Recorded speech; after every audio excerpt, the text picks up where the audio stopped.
카푸치노네 일기장 켄딱의 이야기 제2화. 여러분은 기도라는 걸 하시나요? 나는 그리스도인이다. 모태신앙으로 시작하여 불과 얼마 전까지만 하더라도 한쪽 발은 세상의 욕심에 한쪽 발은 예수님께 얹어두고 주께서 찾으시는 순간 그 죄를 짓기 전에 그 경계선에서 나는 항상 예수님 잠시만요, 조금만 더 세상에서 놀다가 갈게요 라고 답하고 죄의 길로 빠져버리는 기복신앙자는 날라리다. 지금은 아니라고 하고 싶지만 그래도 최근 들어서는 기도하는 습관을 들이려고 무진장 노력 중에 있다. 내가 기도를 하는 이유는 간단하다. 주와 함께하기 위해서이다. 내가 30대의 세월을 지나면서 한 가지 확실하게 알게 된 것은 주와 함께하는 시간이 세상적인 쾌락들에게로부터 오는 것들보다 훨씬 가치 있다는 것이다. 세상적인 것에서 오는 것들에는 함정이 섞여 있어 자칫 잘못 맛을 보면 그보다 훨씬 지옥을 경험하게 된다. 단순히 말한다면 죄를 짓기 더욱 쉬워지고 더욱 강력한 죄를 지을 기회가 더 많이 찾아오게 된다는 것이다. 기독교는 체험적인 종교이다. 체험하기 전에는 알 수 없는 것들이 있다. 누구나 절망의 순간을 경험해봤다면 그 순간에 더 이상 나 스스로가 할 수 있는 일이 없다는 것을 인식하고 인정해버리는 순간을 알 것이다. 그 거지 같은 순간에 나약한 나 같은 인간들은 그 상황을 반전시켜줄 무언가 혹은 누군가를 찾게 된다.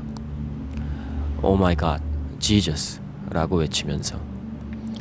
세상적인 사람들은 스스로 정신이 나약하여 의지할 수밖에 없는 사람들이나 그런 걸 만들어서 찾는 것이다 라고 할지도 모른다. 스스로가 최선을 다하지 말라는 소리도 아니다. 기독교인들도 최선을 다한다. 스스로 최선을 다하고 하늘에 맡기는 진인사대천명을 외치는 사람들이다. 다만 분명 세상에는 사람이 아무리 노력해도 이루어지지 않는 것들이 존재한다. 그런 상황에서 주와 멀어지지 않기 위해 나는 기도한다. 이때가 중요한데 섭리 안에서 왜 허락되어지지 않았는지 묵상하며 주께서 원하시는 일이 진정 무엇인지를 물어봐야 한다는 것이다. 이것은 가르침에서 오는 지식이지만 한번 나눠보겠다. 주님, 제가 하고자 하는 말이 저의 영광과 저의 지식을 뽐내고자 한다면 저의 입을 틀어막으시어 깨닫게 하여 주시고 저의 생각과 말과 행위가 주님의 뜻을 전하는 통로가 되게 하시어 저의 행위들이 주님의 영광을 나타내는 통로가 되게 하옵소서. 아멘. 나눠보겠다. 예수님께서는 선하신 분이시기에 죄와 공존하실 수 없으시다. 우리가 죄를 지으면 당연히 우리와 함께하고 싶으셔도 그러실 수가 없다. 그러니 우선 우리 스스로가 죄와 멀어짐으로써 예수님을 만나기 위해 힘써야 한다는 것이다. 죄의 가장 큰 형벌은 주님과의 관계의 단절이다. 기도할 때 중요하게 생각하는 부분이 있는데, 첫째로 기도에 욕심을 투영하는지 점검하는 것이다. 둘째로는 감사로 시작해 회개로 끝을 맺는 것이다. 대부분의 사람들이 처음 기도할 때 시작은 자기 자신의 욕심을 투영하게 된다. 시험을 잘 보게 해주세요. 혹은 돈을 많이 벌게 해주세요. 어디 취직하게 해주세요. 이거 해주세요. 저거 해주세요. 바라는 기도를 하지 말라는 것은 아니다. 이 역시 주님과의 친교이며 주께로 나아가는 모습임은 분명하다. 이러한 것들의 문제점은 기도의 응답으로 이루어졌을 경우에도 응답으로 오지 않았을 때에도 개인의 신앙에 도움이 되지 않는다고 생각한다.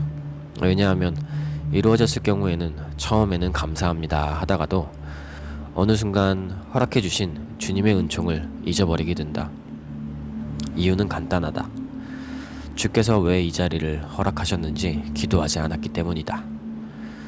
그리고 그 일을 함에 있어 그 중심의 주체가 나 스스로가 되어버리기 때문이다. 기도는 우리의 욕심을 요구하는 것이 아니다. 절대로. 기도란 주님과의 대화이다. 하지만 내가 말하는 것보다 하느님의 말씀을 들음으로써 변화가 찾아온다. 그렇다면 무엇을 듣는가? 그리스도의 말씀이다. 이 모든 것은 대화이자 오롯이 주님 안에 머물고자 하는 종된 자의 갈망이라. 믿음은 들음에서 말씀을 듣고 깨닫고 행하여 체험하고 더욱 하나님의 뜻을 아는 것 하여 하나님의 나라가 커지는, 그리하여 거룩함을 알고 거룩해지는 것이다. 우리는 우리의 삶의 방향이 주께로 향하여야 한다. 무엇이든 주의 뜻이 무엇인지 물어봐야 정확하게 삶의 섭리를 이해하고 나아갈 수 있게 된다. 초점이 내가 가지지 못한 소유로부터 주께서 이미 허락하여 주신 것들로 향하게 되면 우리는 감사할 수 있다. 당연한 것은 아무것도 없다. 문제는 우리의 나약함 때문에 끊임없이 죄를 짓는 데 있다.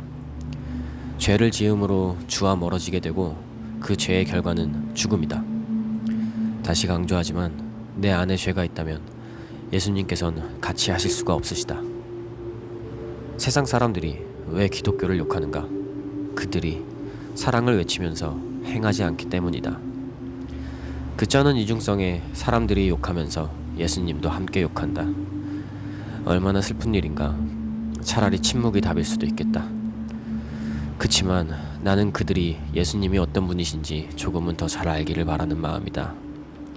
예수님은 사랑이시다. 나의 모든 행동 안에 사랑이 있다면 분명 주께서 함께 하시는 것이다. 반대로 나의 행동 안에 사랑의 감정이 조금이라도 없다면 그곳에는 주께서 계시지 않은 것이다. 예수님의 얼굴은 또한 자비의 얼굴이다. 죄가 클수록 더 따뜻하게 환영해 주어야 한다. 누군가의 죄와 잘못된 점을 판단하고 지적하는 것이 아니라 겸손하게 판단하지 않고 기다려야 한다는 것이다. 원하신다면 주께서 직접 그 일을 행하실 것이다.